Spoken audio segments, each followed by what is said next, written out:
Hello, everyone. Welcome to Barca News. It is September 23rd, 2024, and Jean Laporta is scheduled to meet with Javier Tebas to discuss the club's situation. Also, Barcelona have confirmed Ter Stegen's injury and surgery as well. And finally, today we're going to discuss the possible replacements for the German goalkeeper. We have a lot to discuss. So let's begin.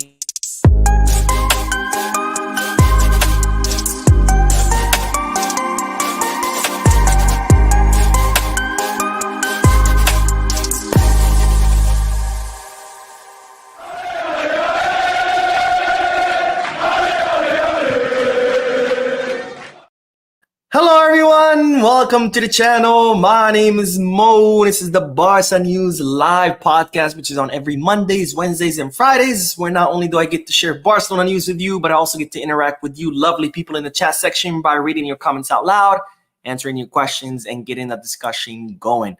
For those of you who will be watching when the podcast ends, I will be putting timestamps in the description and chapters in the timeline in case you do want to skip through the discussion. Now, having said all that, make sure to hit that like button, subscribe to the channel, drop a comment. If you are looking for any Barcelona jerseys or merchandise, make sure to hit the Goal Kids, Kid Bag, or Fanatics. If you are looking to place any sports bets, make sure to hit the Bet Us. All links are down below in the description. Now, let's begin with the news because, ladies and gentlemen, Jean Laporta is scheduled to meet with Javier Tebas during this week in order to discuss the club's 1-1 or the club's return to the 1-1. Now, as we know, Barcelona currently are not under the 1-1 rule. They were hoping to achieve the 1-1 rule by closing the Nike deal over the summer or closing the Barca Vision deal. None of them happened. With the Nike deal, we know that negotiations got prolonged because Barcelona wanted more out of the deal. Nike was hesitant to offer more since the court ruled in their favor, saying that Barcelona could not rescind the contract between both parties. And as far as the Barca Vision deal, Barcelona were in negotiations with several companies to see who of them would purchase the part of Barca Vision that belonged to Libero, the German investment fund, which did not pay their fair share. But a lot of these companies were not offering terms that were acceptable to Barcelona. So Barcelona decided, instead of rushing into this deal and just accepting whatever offer, they decided to not to take their time, to continue looking for better partners. And as such, Barcelona were neither able to close the Nike deal, nor were they able to close the Barca Vision deal. And the club were not able to achieve the 1-1 rule this summer. But of course, Barcelona are still working on achieving this 1-1 rule. And therefore, Jean Laporta is scheduled to meet with Javier Tebas this week in order to see where Barcelona stands financially, what Barcelona needs to do in order to achieve the 1-1 rule, and what Barcelona can do as far as signings and registrations. Because remember, we do have the registration of Dani Olmo. He was registered in the place of Andreas Christensen since Christensen was injured. That expires at the end of this year, December 31st. So starting January 1st of next year, Dani Olmo will no longer be registered. So Barcelona really need to address this issue. Another thing, Iñigo Martinez was registered in the place of Ronald Araujo, since Araujo is also injured. Same thing. End of the year, their registration expires.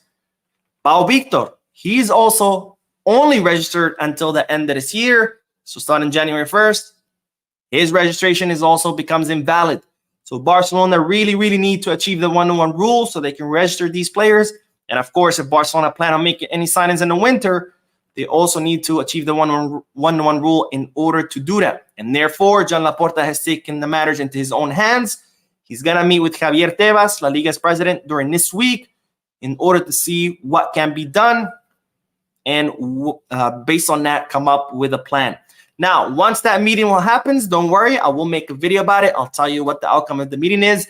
But for now, just know that the two presidents are set to meet during this week. And of course, Javier Tebas did address previously the 1-1 rule. This is something we discussed last week. But this is what the La Liga president had to say previously about Barcelona's financial fair play. And I'll take off my logo. But he says, I hope and wish that Barcelona can be on the 1-1 rule in January. The Nike deal is going to help them a lot. They have cut 200 million in wage bill. That's a barbaric amount. So I did cover this interview previously where Javier Tebas confirmed that Barcelona are doing a great job as far as their finances, that they are on track to achieving the 1-1 rule, especially if they close the Nike deal. So that's, of course, is good news because we are on the right track, but we're not there yet. And this is why Laporta will be meeting with Javier Tebas in order to see what can be done in order to get to that destination, which is the 1-1 rule, something we have not been under. I don't even remember the last time, 2019, something like that. But anyways, like I said, once the meeting happens, I will tell you all about it. And for now, let's start with the chat section, because later we have to talk about Mark Ter Stegen and what Barcelona can do to replace the German goalkeeper. NJ Flip says, hey man, as long as Keylor Navas defend our colors against them, I'm all for it. This is nothing new. Eto'o, Luis Enrique, change side with us. I will talk about that in a little bit, so I don't want to get ahead of myself, but thank you for your comment, my friend. And Landray says, hello, Mo. I believe Rafinha might be Lewy's replacement as 9 in Barca. We already have as 8. We only need to buy a left winger. I don't know about Rafinha being a number 9. Number 9 is a tricky position because you have to have that killer instinct for goals. And Rafinha is not that kind of player. Rafinha is great at pressing. He's great at tracking back and helping with defense. He's great at making runs behind the defender's backs. He's great at running to the empty space. But as far as having that killer instinct for goals, I don't know if that's something Rafinha has. Not sure. He's been scoring around 10 goals per season, but that doesn't make you necessarily number 9 material. Now, we do have replacement for Lewandowski. We have Pau Victor, who has been getting more minutes as of late. I'm sure we'll see him more and more often as the season progresses because we have a very hectic calendar.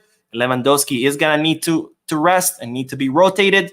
And we have Ansu Fati, who Flick wants to play him in the number 9 because remember, one thing that Ansu Fati has always had since day one is a knack for scoring goals. So we have options there. I don't know if Rafinha would be the best player to put him in a 9. Wisdom says, morning, Mo. Do you think we can rest Lamine on Wednesday against Getafe? Those motherfuckers play the dirtiest football in the Liga. That's my guess. I have a feeling that Lamine will be rested against Getafe. You saw what happened against Villarreal. He was getting beat up left and right. And Getafe, 100 times worse. Getafe, when they play against big clubs like Barcelona, they don't even try to play football. That's not their plan. Their only plan is to disrupt their opponent's play. How do they do it? Fouls, kicks, constantly faking injuries, just delaying the gameplay. We saw it last season. I'm sure we're going to see it again. So my guess that, yes, most likely Lamine Yamal will be rested against Getafe because we're probably going to see more of that where the Getafe defenders are going to be, directly instructed to just beat up Lamine Yamal because it's honestly, that's the kind of disgusting football. Well, not football, but that's the kind of disgusting tactics that they employ. They're not worried about playing football. They're not about attacking or defending. Their only plan is always to disrupt. How do they do it? Through dirty tactics, fouls, wasting time, faking injuries. It's absolutely disgusting. And the worst part about this is that the referees allow them. Remember, last season's opener against Getafe, it was disgusting. That's all they were doing. And the referees were just letting it happen. La Liga. All right. Joker Star says Barcelona looks set to move for a goalkeeper in the coming days following another dreadful injury to Captain Marc-Andre Ter Stegen. Many have taken this as a sign that Hansi Flick does not have faith. That's actually not true, but we'll talk about it in a little bit. And with that segue, let's start talking about Mark Ter Stegen. Because as you know, he picked up an injury in the match against Villarreal. And well, after undergoing medical exams today, the club confirmed that Mark Ter Stegen has torn his patellar tendon in his right knee. Now, if you don't know what the patellar tendon is, it's the tendon that joins your kneecap with your shin bone. So this is not a tendon that joins two muscles. This is a tendon that joins the kneecap to the shin bone, and that tendon has been ruptured. You might have seen these images on Twitter, but they showed Ter Stegen on the floor, and his knee looks funky. It looks like sticking out. If you haven't seen it, I don't know if you want to see it, but it's out there. But that's the reason why the kneecap was looked like it was to the side, is because of that. The tendon that ties the kneecap to the shin bone has been torn, and as such, there was nothing to hold the kneecap in place. So the kneecap looked like it was sticking out of his leg. It was pretty gruesome images, but Barcelona have confirmed this injury, and they also confirmed that Ter Stegen underwent successful surgery. So after confirming the injury in the morning, because that's when he underwent medical exams, Ter Stegen underwent surgery. The surgery was successful, and it was done by Dr. Jean Carlos Moniao under the supervision of the Barcelona medical staff. As always, whenever they have a surgeon operate on one of our players, Barcelona have their own doctors present in the surgery room to make sure everything goes well. And well, that's exactly what has happened. Everything has gone well. The surgery was successful. So now it's just a matter of Ter Stegen recovering. How long is the recovery is going to take? They're saying 7 to 8 months. In other words, Ter Stegen's season is over. Now, they are saying that the German goalkeeper hopes to make a comeback before the end of the season, but it's looking a little difficult. I mean, if he can, that's great, but I'd rather him not rush it. I'd rather the club not rush him back. I'd rather him miss the whole season and come back stronger next season rather than rush him back and then risking re-injury, because Ter Stegen has already had surgery on that same tendon. So he already had surgery on that. So he had that injury. This is the same injury again. So we want to make sure that he comes back better and stronger. After all, Ter Stegen is now in his 30s. It's not the same recovery as, let's say, Gabi, right? So we have to be very careful. But just know that Ter Stegen has underwent successful surgery. So we wish him a speedy recovery, to our Barcelona captain and our goalkeeper. Now, Javier Tebas was asked, what are Barcelona's options as far as signing a replacement for Ter Stegen? And this is what La Liga president had to say. Barca will be able to bring in a player if the injury is long-term. It could be a goalkeeper or not. Their situation is exaggerated. It is better than it was 2 years ago. It will be better in 2 years' time. There are rules that must be complied with. There's no room for complacency. It is said to discredit La Liga. There is no wide berth neither for Barca nor for Racing. There are complicated rules for the fans to understand. So in a nutshell, without going into the other details that Tebas touched, because he did mention how the rules are applied for everyone, because there's also like a little problem with Racing, but we won't get into that. This is not a Racing channel. And he is also, of course, reiterating the same statements as before, that Barcelona are actually in a better financial situation than many people make it seem like that. You know, we have come a long way. We've done a great job. But the main point out of these statements that I want you to take is that, yes, Barcelona can sign a goalkeeper in the place of and use the salary of Ter Stegen. So in the place of Ter Stegen. But of course, this is where it gets tricky. If Barcelona were to sign someone right now, it would have to be a free agent. Only goalkeepers that currently don't have a club. So Barcelona would be able to sign a free agent today and use the salary of Ter Stegen to register that goalkeeper. In January, once the transfer market opens, we can sign anyone and still use the space that Ter Stegen left on a wage bill. But right now, if we were to sign right now, it would have to be a free agent, only a free agent. Winter transfer market, we can sign anyone. Either way, we can use the salary of Ter Stegen to register someone else, just like we did when Araujo got injured, just like we did when Gabi got injured, just like we did when Christensen got injured. And again, this is being confirmed by La Liga president himself, Javier Tebas. So I'm not making this up. These are not rumors. These are not speculation. This comes from the La Liga's president's mouth himself. Now, the question is, who can Barcelona sign today as a free agent? We'll talk about it in the next segment. And now we head back to the chat section to see what everybody is saying. Gia says, hey, Mo, do you think the return of players like Gabi, Frank, and Araujo will increase the goals scored by Barca or only increase the consistency of Flick's already great system? I think it will increase the consistency. I think it will increase the performance of the team, because let's not forget, all of our players that are currently injured, they're all starters, which even makes it crazier to think how well the team is doing under Flick, because we're missing like 8 starters. These are not like substitutes. These are not Barca athletic players. No, these are starters. Gabi, Frankie, Fermin, Bernal, Olmo, now Ter Stegen. Like all these are players that are starters that were missing due to injury, and yet the team is still doing great.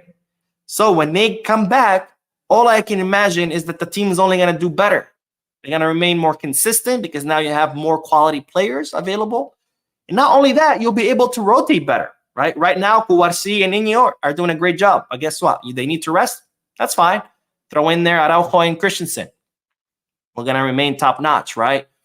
Casado and Pedri, right now they're playing double pivot. Oh, they need rest? No problem. We have Frankie can take his place. We have Gabi can take his place. Amazing, right? So I think it's going to make the team more consistent. It's going to allow Flick to rotate more. And I think the quality overall is just going to get better. Now, are we going to score more goals? I don't know. Maybe. After all, more consistency means more goals. But at the end of the day, the players who are scoring the goals are not the ones who are injured, except for Dani Olmo, of course. I imagine when he comes back, then yeah, maybe he could contribute to more goals. But as far as, Christensen and Araujo, that's not really going to affect much our goal scoring. Maybe Gabi because he does make runs to the box. Maybe Frankie because he makes runs to the box. But those are not necessarily, goal scorers at Barcelona. So whether the goal scoring is going to increase, maybe not. I don't know. But one thing's for sure, the team will become much better because these are very, very talented players that we're currently missing from our lineups. And Luke says, Bravo and Navas have offered themselves to play in that position until a replacement is found. We'll talk about that about it in a little bit. And Shernar says, hello, Mo. How are you doing today? Hope fine. And now, how is your beautiful family? I really appreciate your good work. Barcelona for life. I'm your noble friend from Sierra Leone. Thank you, my friend, for your comment. And I hope you have a beautiful day. And thank you for watching. But to answer your question, everything's great. Thank God. All right, Gia says, hey, Mo, non-football related question. Have you thought about setting up a membership system for a YouTube channel? I already do. I have a membership system. If you are in the main page, there's the different tabs. There's home, videos, live, posts, community. And then there's the last tab, if I'm not mistaken, it's membership. So yes, you can click on that tab. There's different levels of memberships and you are more than welcome to join. You don't have to, but if you do, I appreciate it from the bottom of my heart. And Mohamed Cisse says, hi, Mo, as Barca fans, should we sign Las Palmas goalkeeper instead? He is a good keeper and the way he distributes the ball is perfect. His saves are also incredible. If we were to sign him, I don't know why I'm blanking on his name. He refused to renew with Las Palmas. So therefore, they have put him on the bench. And as a result, he could be technically available. His contract expires in 2025. I'm completely blanking on his name, but it'll come back to me, I promise. If we were to sign him, it would have to be in the winter transfer market. Now we can't. Right now, we can only sign free agents. Now, having said that, let's get back to the news because I do have a list. I compiled a list of free agents that Barcelona could technically sign today, or I guess tomorrow, since it's already 1 a.m. in Barcelona. Where these are the different goalkeepers that Barcelona could sign as free agents, and therefore they could do it right now. They don't have to wait until the winter transfer market. Of course, a name that you guys have been seeing all day is Keylor Navas, who reportedly is more than happy to come to Barcelona. Of course, he is available, so Barcelona could sign him. Now, Keylor Navas is 37 years old. That's one. Two, he's a Madridista. And I don't mean Madridista because he played in Madrid. He's a Madridista at heart too. Because you can play for a team and not necessarily be from that team. In fact, his whole family are Madridistas. Now, do I want a goalkeeper who's a Madridista at Barcelona? Hell no. Absolutely not. Now, setting that aside, forget that he's a Madridista. He is 37 years old. Do we want a goalkeeper that's 37 years old? I'll give you a hint. The same answer as before, which is hell no. Finally, he hasn't played since the summer of 23 or since the 2022-2023 season. So I want a 37-year-old goalkeeper who hasn't played in almost a year and a half and who's a Madridista. I think you know the answer. Hell no. That's absolute insanity that I'm seeing on social media. People, Keylor Navas. Guys, he's 37. His best years are way behind him. Not to mention, he hasn't played since 2022-2023 season. How in shape do you think he is? How well is his conditioning? Not to mention, again, he's 37. Your reflexes only slow down with age. So no matter how fit he is, even if he just came off from playing a full season. Let's be a little bit more rational about these things. Another goalkeeper that's a free agent that Barcelona could sign a day tomorrow, it's Jordi Masip. Now, you might know this name. He is 35 years old. He's Catalan. He actually came up through the Barcelona Academy. He was the Barcelona substitute goalkeeper between the years of 2014 to 2017. Most recently, he was at Real Valladolid. But now he's without a club because A, his age, 35 years old, and B, his level has been on the decline. So that's why he's without a club. So I want a 35-year-old goalkeeper who is on a decline and doesn't have a club because of that. I think the answer is, once again, no. Another goalkeeper, Edgar Padilla. He too is a free agent. He is 32 years old. And the last club he was with was Elche. And Elche, on the final day of this past summer transfer market, they rescinded his contract.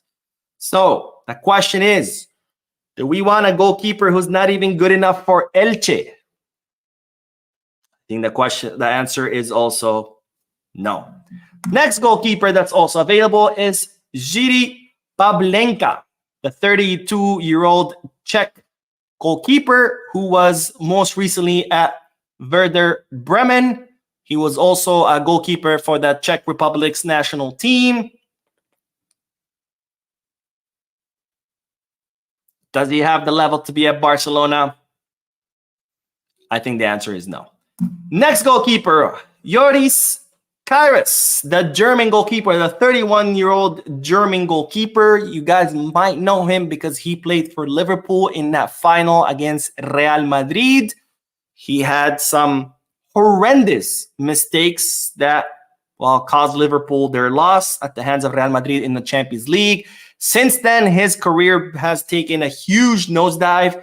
He most recently played for Newcastle. I think he ended up playing for like 2 matches total since signing for Newcastle. He was eventually released in 2023, has not played since. In fact, he is, I can't remember, he has a business now, but he's not technically retired. So technically speaking, he is still available. But again, let's be honest. Do we really want someone like that at the club? The next goalkeeper that's also a free agent and available is Tomas Vasilic. I think that's how you say it. I hope that's how you say it. He's 35 years old. He has a chronic knee injury. And the last club he played for was Albacete in the 2nd division. Do we want a 35-year-old goalkeeper with a chronic injury who last played in 2nd division? You get the gist. The answer is also no. The next goalkeeper that's also available is Alexander Letelier. He is 33 years old. The last club he played for was PSG. I think he was there for 4 seasons. And in the 4 seasons, he probably played maybe 3-4 matches total, not per season, total. He was pretty much the substitute of the substitute. He was the 3rd-tier goalkeeper behind Navas and Donnarumma. So do we want a 3rd-tier goalkeeper that has played maybe 3-4 matches in 4 years? I think you get the answer. The answer is no. And then finally, the final goalkeeper that is a free agent and could be available for signing is Kostas Lamprou, a 33-year-old Greek goalkeeper who last played at Feyenoord, but was released because, you know, he too does not have the level. And that's pretty much the list of goalkeepers that Barcelona could sign the day of tomorrow because they are free agents and Barcelona can only sign free agents right now. Otherwise, they would have to wait until the winter transfer market. And I think by the gist of what I just told you, I think you get the point. There's nobody out there good enough for Barcelona to sign tomorrow. None of these goalkeepers would be good enough to come to Barcelona. So at that point, I'd much rather stay with Iñaki Peña, or in the case of some of these goalkeepers, you know, someone like, I don't know, Joris Karius or Letelier, I would rather have a chair in front of the goal and just hope to God that whenever the opposite team kicks the ball, that's just going to bounce off the chair and not go in. So to resume, there are no good options out there right now. If Barcelona want to sign a serious option, our best chance is to wait until the winter transfer market. Plus, I know you've been seeing reports all day. Barcelona going to sign this guy. Barcelona going to sign that guy. None of it is true. Right now, Barcelona fully trusts Iñaki Peña until January. By January, Barcelona will decide whether they're going to sign someone else or they're going to continue with Iñaki Peña. But right now, there are no plans to sign someone as of today. Again, winter transfer market, that's a different story. But right now, to sign a free agent, there's no plans to do it. Things, of course, could change. Barcelona could change their mind and decide, yes, let's go sign that someone. If that happens, I'll let you know. But as of today, September 23rd, 2024, Barcelona have no plans to sign any free agents. And well, you see why. Look at the list of these sorry-ass goalkeepers, with all due respect to these people, but all of them are done. There's a reason why they're free agents. There's a reason why they don't have clubs, because none of these goalkeepers are up to par to play at an elite club. All right, let's get back to the comment section, and then we will talk about the last bit of news, which is Claudio Bravo. I'm sure you guys have seen the news, but we'll talk about it.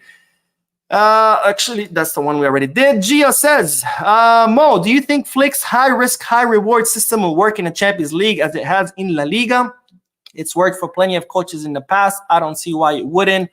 It's just the Cruyff way of playing, right? It's you employ high press, you attack with all your players, you keep possession of the ball. Yes, you leave your back exposed, but the whole point of a high press system is that it allows you to score a lot of goals, and as a result, the hope is that you end up scoring more than the other team. Is the other team going to score against you? Yes, it's going to happen. We've only had one clean sheet this season so far because it comes with it, right? It's high risk, high reward, but the point is that you're going to score more. Now, what's the alternative for Flick to play a system that he doesn't know anything about? No, we want Flick to employ the best system, the one that he's most familiar with, the one that he knows how to use. And that's the system of the high press system, or kind of the Cruyff way of playing, right? If we want a different system, something more conservative where we defend and depend on counterattacks, then we would need another coach.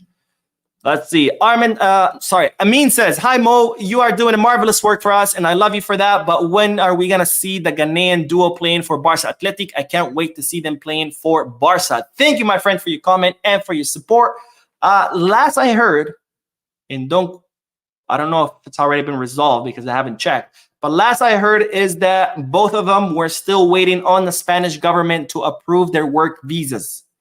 So far, they've only been training. They haven't been able to play actual matches because, again, Barcelona are processing their whole immigration paperwork, trying to get their work permits approved by the Spanish government. As we know, with any government in the world, bureaucracy moves very slowly. So as soon as that gets solved, which, again, it might have been, I haven't checked.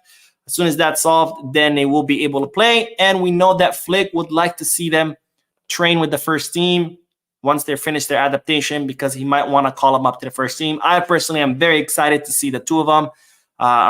They're two of the most promising young talents coming out of the African continent. So I would love to see what they have to offer. Of course, we do have to be patient with them because they're very young, and B, they still need to adapt. They need to adapt to Barcelona. They need to adapt to European football. So we have to be patient with them. But I am very, very excited to see what they have to offer. And Evgeny says, Casado changed the team yesterday. So much more control when he came on.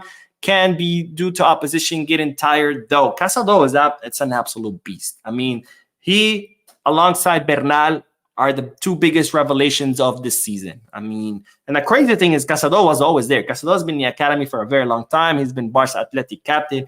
He was always there. And the fact that he was never given a chance before, it just blows my mind, because it's not like, okay, Flick just gave him a chance and it took him some time. No, Casado, since the day Flick called him up to the first team, he's been playing like he's been playing with the first team for the last 20 seasons.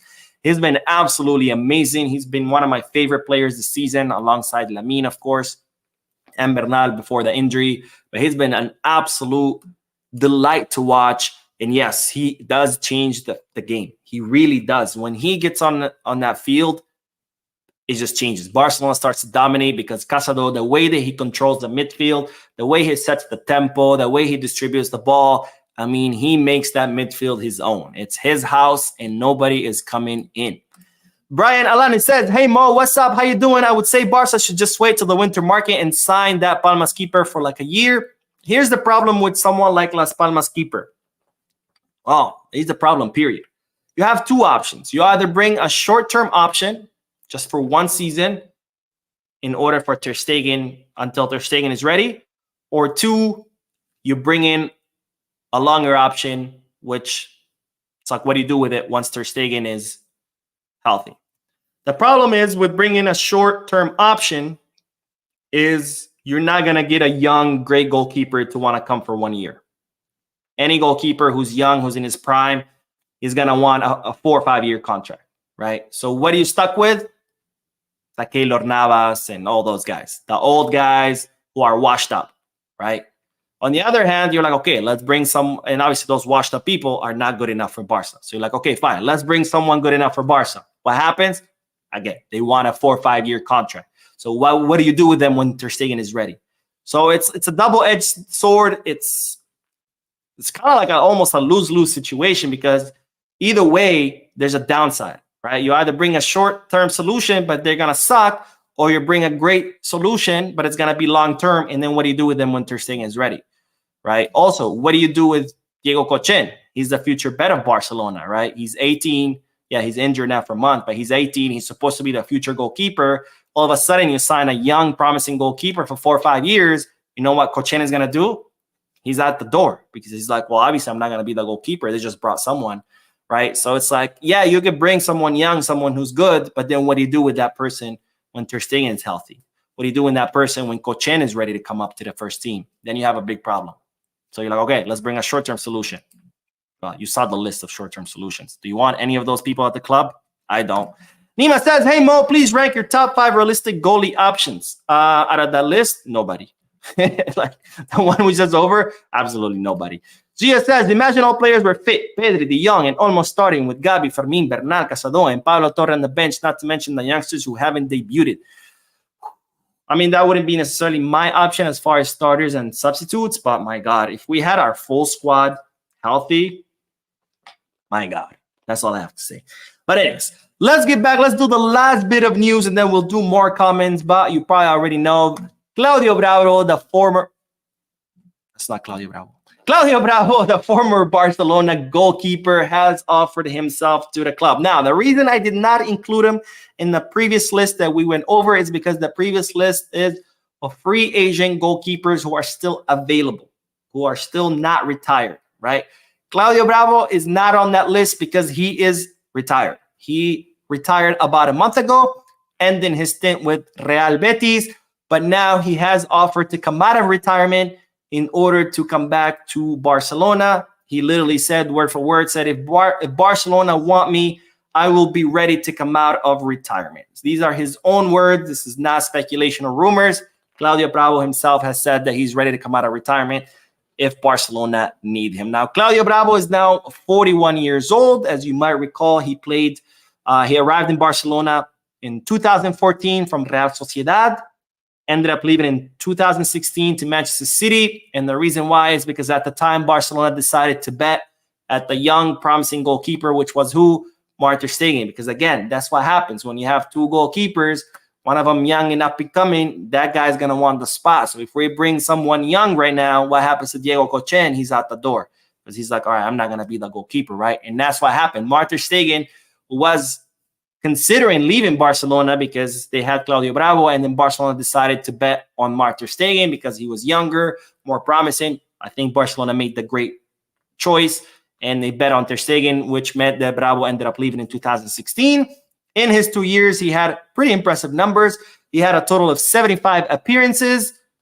43 out of those were clean sheets, and he ended up winning 8 trophies, which, of course, including the historical treble under Luis Enrique. And now the 41-year-old has offered to come back from retirement in case Barcelona need him. Look, Claudio, thank you for all the good times. We had, you were a great goalkeeper in your 2 seasons, but let's be honest, do we want a 41-year-old at the club as a goalkeeper? No.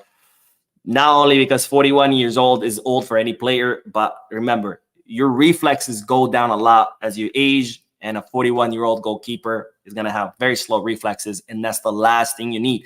If you have an old player on the field like Dani Alves, okay, fine. For a few minutes here and there, that's fine. But a goalkeeper who mostly depend on their reflexes to stop shots at 41 years old, your reflexes are much, much slower. Do we want that? No. So that's the list of all the goalkeepers.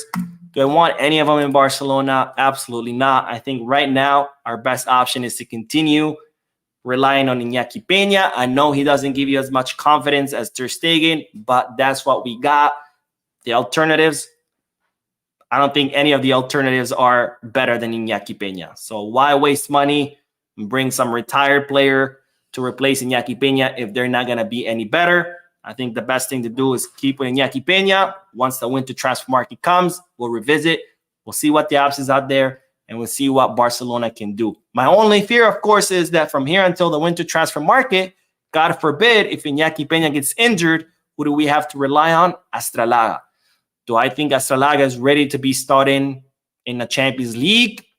Probably not. He's too young. He's inexperienced. So it's a tough situation, but let's remember, a lot of you are screaming, they're staying out, they're staying out. So this is where we at now. All right, let's get back to the chat section. That was all the news, by the way. So let's look at what you guys are saying, and then we will end the live stream. But let's see. Godgiver says, hey, Mo, I don't want us risking not buying a goalkeeper to replace Ter Stegen. We all know we have a lot of hectic matches to play, and Peña can't play all matches. He can. Goalkeepers can't play every single match on the calendar because obviously goalkeepers cannot do not get as physically tired as a regular player because they don't run. They're just standing under the three posts, so they can play every single match of the whole calendar without a problem. Now, is Iñaki Peña gonna be good enough to play every single match? That's a different question. But as far as conditioning, as far as physical state, exhaustion, fatigue, whatever you want to call it, he's fine. Goalkeepers play every single match because, again, they don't run, so they can afford to play every. All right, let's see. What else? Boy123 says that picture from that German goalkeeper. Which one? All right, let's see. Hamad Hassan says, hi, Mo. How's it going? Please, anything but Iñaki. I mean, what do you prefer? A 37-year-old Keylor Navas, a 41-year-old Claudio Bravo, Thomas Vasilic with a chronic injury, Edgar Padilla, who wasn't good enough for Elche. I mean, you tell me. It's easy to say, no, we don't want this or we don't want that, but then what's the alternative, right? People were like, they're staying out. And I literally said here, what's the alternative? Iñaki Peña? So now Ter Stegen's out, and you guys are like, no, Iñaki Peña. Okay, then who? Astralaga? So then you guys can start screaming, no Astralaga, no Astralaga. Anyways, let's see. Asper Spraytone said Senski would need Lewandowski to talk him into coming out of retirement. Dude is 34, though. My only problem is with goalkeepers or any player that's already in retirement is that, well, they're in retirement, right? To bring them back, to have them get back into competitive rhythm, to get their conditioning up is just a lot of work, and it's going to take a lot of time. And again, by then, the winter transfer market is here, and we can look at other options. Nima says, hey, Mo, please rank your... Oh, wait. We already did this. Oh, for January. Okay, so you want realistic goalie options for January? I think there's only two. The Las Palmas goalkeeper, which for some reason I'm still blanking on. Baez. Edgar Baez? Yeah. So he's a realistic option. His contract expires in the summer of 2025. He refused to renew this past summer, so Las Palmas decided to put him on the bench, right? So in the winter, he's going to still want to leave because he was on the bench, and Las Palmas are going to want to get rid of him because it's their last chance. Otherwise, he leaves as a free agent. Another one is probably Jorgensen, who went to Chelsea, and he's not getting any minutes either. But of course, I imagine Chelsea's going to want a lot of money for him because, you know, they spent a lot of money on everybody, so they're going to want to recover some of their money back. I think those are the only two realistic for January. Obviously, summer, there'll probably be a lot more, but by summer, Ter Stegen will be back, right? Because most, the summer transfer market always has a lot more available options for any position because that's when contracts expire or that's where players enter the last year of their contract. Plus, it's the summer. A club is willing to get rid of a player in the summer because now they can replace them, right? You get rid of someone in the winter, now you're left the second half of the season without that player. So I'm sure in the summer will be more options, but again, Ter Stegen will be back by then. All right, let's see. What else? What is everyone saying? Sammy says, Emi Martinez is amazing, but Cochen will be better than Emi ever has or will be. I don't think Emi is someone who would be available. And if he would be, I think it would cost a lot of money. Alpha says, hi Mo, Antonio Fernandez played for Barca first team. When? Well, that's going to depend on Flick. But he is training with the first team, so that's good. Flick is very impressed with the Fernandez cousins, with both Tony and Guille. And I'm sure we're going to see them eventually because Flick is very, very impressed with the two. They've been training with the first team now for a couple of weeks. I'm sure we're going to see them. Richmond says, hi, Mo. My name is Richmond from Ghana. What do you think about Victor? Ah, man. I know you keep asking that, and I really keep forgetting the look. I'll remember. I promise. I know I keep saying that, but I'll remember. All right. Nathan says, Shensky is 2 years older than Ter Stegen, so he could be an option. Maybe. And then Nima, you'll be the last comment, my friend, but says Barca will not plan for a big goalie transfer. What's your prediction? Not in a winter transfer market. I think what Barcelona's going to do is going to continue relying on Ter Stegen with Iñaki Peña until the winter. We'll see what Barcelona does in the winter. If they do sign someone, my guess is going to be a short-term solution. And then by the summer, Ter Stegen will be back, and I think Barcelona was going to continue relying on Ter Stegen until Cochen is ready to become the main goalkeeper. That's my guess. But again, in football, things change very, very quickly. One day you think Messi's staying, the next day he's not. So that's my guess right now. As of today, September 23rd, 2024, I think Barcelona will continue to rely on Ter Stegen until Cochen is ready. But of course, things can always change. And if they do, you can bet your butt that I will cover it. All right, that is all, ladies and gentlemen. Thank you so much for your comments, your likes, your subscriptions, and for watching. No more videos today because there's no more news. All the news today was revolving the goalkeepers and Ter Stegen, which we covered it. So I will see you tomorrow in tomorrow's videos. Don't forget to hit the like button, subscribe to the channel. Remember, we're very, very close to the 100K. So let's make that happen. Hit that subscribe button. And again, I'll see you tomorrow. And as always, Viscarsa.